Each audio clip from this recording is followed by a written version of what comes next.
హనుమ 1000 కోట్లు, ఇలా ఇంకా చాలా మంది చాలా కోట్ల వానరులను తీసుకొస్తారు. రే బొక్కలో మొత్తం ఎంతమందిరా? 10,25,278 కోట్ల మంది. రే ఎర్రి కుక్కల్లారా, వానరులు ఇన్ని కోట్ల మందా? రే వీళ్ళకు ఫుడ్ ఎవడు పెడుతున్నాడ్రా? వీళ్ళందరూ కిష్కిందకి దగ్గరలో ఉన్న అరణ్యానికి వచ్చారా? రే వీళ్ళంతా ఒంటి కాళ్ళ మీద నిలబడినా నవగ్రహాలు సరిపోవురా? వీళ్ళంతా కలిసి భారతదేశంలో ఒక రాష్ట్రంలో ఒక అడవిలో మీట్ అయ్యారా? నేను మరీ అంత ఎదవలా కనపడుతున్నారా? ఓ మాదిరిగా కూడా కనపడలేదా? ఆ బుక్ కూడా ఓ 44 మంది తాగేసి రాశారు.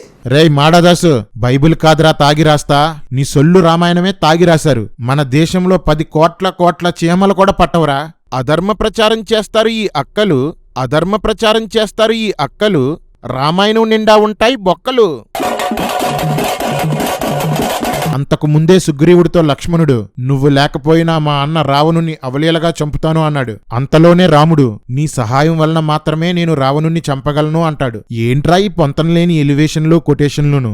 సుగ్రీవా, సీతాన్వేషణ మా ఇద్దరి వలన అవ్వదు, అది నీ ద్వారానే చేయగలను అని రాముడు అంటాడు. ఇంకోసారి ఎవడైనా రాముణ్ణి వీరుడంటే పగిలిపోద్దురే.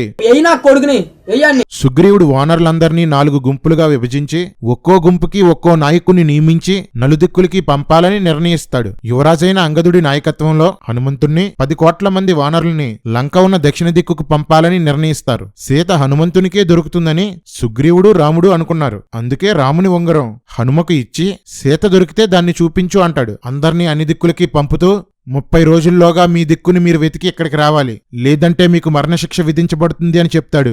సుగ్రీవుడు ఆంజనేయుణ్ణి పంపుతూ, నువ్వు బలశాలివి, భూమిపైన, అంతరిక్షంలో, ఆకాశంలో, స్వర్గంలో, నీటిలో ఎక్కడికైనా వెళ్ళగలవు. శక్తి, సామర్థ్యం, బుద్ధి, ఉపాయం, వేగంలో నీకు నువ్వే సాటంటాడు. ఈ మాటలు విన్న రాముడు హనుమతో, నేను నీ బలాన్ని ఆశ్రయిస్తున్నాను అంటాడు. కర్మ, ఈ ఎర్రికుక్కలందరూ రాముణ్ణి ఆశ్రయిస్తుంటే రాముడు ఒక మృగాన్ని ఆశ్రయిస్తున్నాడు.